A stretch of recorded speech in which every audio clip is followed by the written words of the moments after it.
Hi అండి. ఈరోజు మనం ఒక స్పెషల్ స్టోరీ తెలుసుకోబోతున్నాం. ఇది కేరళ పాడి పరిశ్రమ రూపురేఖల్నే మార్చేసిన సునందిని ఆవుల కథ. అక్కడి వాళ్ళు దీన్ని ప్రేమగా కేరళ కామధేనువు అని కూడా పిలుచుకుంటారు. అసలు ఒక ఆవు జాతి ఒక రాష్ట్ర భవిష్యత్తునే ఎలా మార్చగలిగింది? దీని వెనకున్న సైన్స్ ఏంటి? రండి, ఆసక్తికరమైన ఈ కథలోకి వెళ్దాం. ఇది అసలు పాయింట్. కొన్ని దశాబ్దాల క్రితం కేరళలోని ప్రతి పాడి రైతును తొలచేసిన ప్రశ్న ఇది.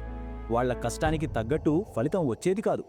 ఎందుకంటే అక్కడ స్థానిక ఆవులు చాలా తక్కువ పాలు ఇచ్చేవి. మరి ఈ పెద్ద సమస్యకి పరిష్కారం ఏంటే? ఆ సమాధానమే సునందిని. ఓకే, ముందుగా మనం కథ మూలాల్లోకి వెళ్ళాలి. అంటే అసలు సునందిని అనే ఆలోచన ఎందుకు పుట్టాల్సొచ్చింది? కేరళలో పాల విప్లవానికి దారి తీసిన పరిస్థితులేంటో ఒకసారి చూద్దాం. ఒక్కసారి ఊహించుకోండి, కేరళలోని రైతులు చాలా కష్టపడి పశువులను పెంచుతున్నారు. కానీ వాళ్ళ దేశవాళీ ఆవుల నుంచి వచ్చే పాల దిగుబడి మాత్రం చాలా తక్కువ. ఇది వాళ్ళ బతుకు తెరువు మీద పెద్ద దెబ్బే కదా. దీనివల్ల రాష్ట్రం కూడా పాల కోసం వేరే రాష్ట్రాలపై ఆధారపడాల్సొచ్చేది. ఈ పరిస్థితిని ఎలాగైనా మార్చాలి. ఒక పెద్ద ముందడుగు వేయాల్సిన అవసరం వచ్చింది. సరిగ్గా అప్పుడే ప్రభుత్వం రంగంలోకి దిగింది. ఈ తక్కువ పాల దిగుబడి సమస్యకు ఒక పర్మనెంట్ సొల్యూషన్ కావాలని స్విస్ ప్రభుత్వ సహకారంతో ఇండో స్విస్ ప్రాజెక్ట్ అనే ఒక పెద్ద ప్రాజెక్టును మొదలుపెట్టింది. దీని బాధ్యతను Kerala live stack development board అంటే KLDB తీసుకుంది. ఈ ప్రాజెక్టే సునందిని ఆవిర్భావానికి పునాది అన్నమాట. ఇప్పుడు మనం అసలు మ్యాటర్లోకి వస్తున్నాం. సునందిని సృష్టి వెనుకున్న సీక్రెట్ ఏంటి? ఇది మామూలు విషయం కాదు, ఒక అద్భుతమైన సైంటిఫిక్ ప్రయోగం. రండి, దాని లోతుల్లోకి వెళ్దాం. చాలామంది ఏమనుకుంటారంటే ఇదేదో రెండు జాతులను కలిపి తయారు చేసిన మామూలు క్రాస్ బ్రీడ్ అని. కానీ అస్సలు కాదు.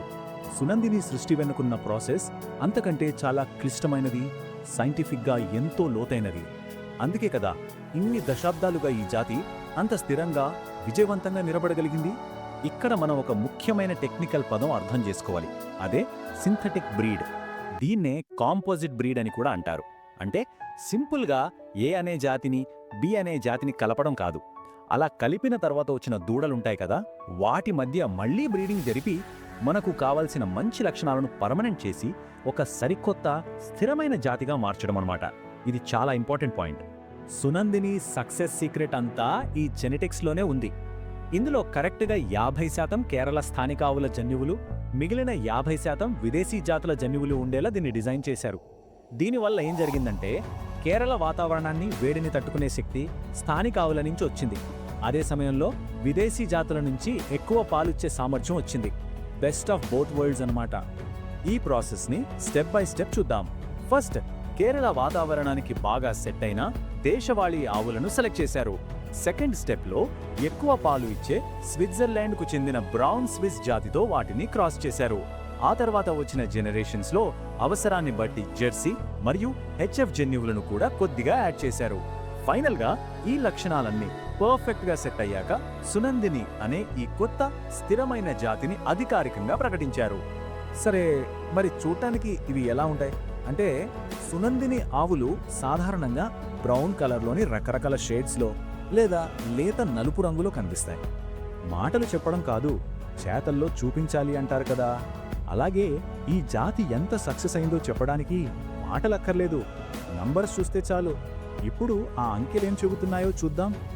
ఇది చూడండి, ఒక ఈతకు అంటే ఒక పాడి కాలంలో సునందిని ఆవు యావరేజ్గా 2500 లీటర్ల పాలిస్తుంది. అదే మంచి ఫుడ్, మంచి కేర్ తీసుకుంటే ఇది ఈజీగా 3000 లీటర్ల వరకు కూడా వెళుతుంది. ఒక్కసారి ఆలోచించండి, దేశవాళీ ఆవులతో పోలిస్తే ఇది ఎంత పెద్ద మార్పో. పాల క్వాంటిటీ ఒక ఎత్తైతే క్వాలిటీ మరో ఎత్తు. అదే కదా రైతుకు డబ్బులు తెచ్చిపెట్టేది. సునందిని పాలలో వెన్న శాతం అంటే ఫ్యాట్ కంటెంట్ యావరేజ్గా 4% ఉంటుంది. ఇది రైతుకు ఆర్థికంగా చాలా ప్లస్ పాయింట్. ఈ టేబుల్లో ఉన్నవి కేవలం నంబర్లు కాదు, అవి ఒక రైతు కుటుంబానికి ఆర్థిక భరోసా. సునందిని ఆవులు కేవలం 30-32 నెలలకే మొదటి ఈతకు వస్తాయి. అంటే రైతుకు ఆదాయం చాలా తొందరగా మొదలవుతుంది. అంతేకాదు, ప్రతి 14 నుంచి 15 నెలలకు ఒక దూడను ఇస్తాయి. దీని అర్థం వాళ్ళ కుటుంబానికి ఒక రెగ్యులర్ ఇన్కమ్ సోర్స్గా ఇది నిలుస్తుందన్నమాట. సునందిని కథ కేరళతోనే ఆగిపోలేదు.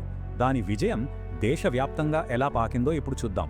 ఇదొక నిజమైన సక్సెస్ స్టోరీ. ఒక మంచి విషయం ఎక్కడా ఆగదు కదా. ఈ జాతి పెర్ఫార్మెన్స్ గురించి తెలియడంతో వేరే రాష్ట్రాల రైతుల నుండి కూడా విపరీతమైన డిమాండ్ వచ్చింది.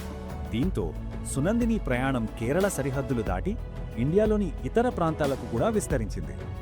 చూడండి, దీని రేంజ్ ఎక్కడిదాకా వెళ్ళిందో. కేరళ పక్కనే ఉన్న తమిళనాడు, కర్ణాటకలోనే కాదు, తూర్పున ఉన్న ఒరిస్సా, పశ్చిమ బెంగాల్ లాంటి రాష్ట్రాల్లోని రైతులు కూడా ఇప్పుడు సునందిని ఆవులను పెంచుతున్నారు. ఇది దాని సక్సెస్కు, డిఫరెంట్ క్లైమేట్స్కి అడ్జస్ట్ అయ్యే దాని కెపాసిటీకి అసలైన నిదర్శనం. సో ముగించే ముందు ఒక ముఖ్యమైన ప్రశ్న: ఈ సునందిని కథ మనకు ఏం చెబుతోంది? ఇది కేవలం ఒక ఆవు జాతి విజయం మాత్రమే కాదు, ఇదొక పెద్ద పాఠం. మన స్థానిక జాతుల శక్తిని మోడర్న్ సైన్స్తో కలిపితే ఎలాంటి అద్భుతాలు చేయొచ్చో ఇది నిరూపించింది. మరి ఈ విజయం మన దేశ పశుసంపద అభివృద్ధి భవిష్యత్తుకు ఎలాంటి దారి చూపిస్తోంది? దీని గురించి మనం ఆలోచించాలి. జ్ఞానం పంచే కొద్దీ పెరుగుతుంది, కానీ ఆ ప్రయత్నం చేయడానికి మీలాంటి వారి సపోర్ట్ చాలా అవసరం. మీ విజయమే నా లక్ష్యం. నన్ను, నా కంటెంట్ని సపోర్ట్ చేయడానికి BSR లెర్నింగ్ హబ్ని ఇప్పుడే సబ్స్క్రైబ్ చేసుకోండి. మనం కలిసి ఎదుగుదాం.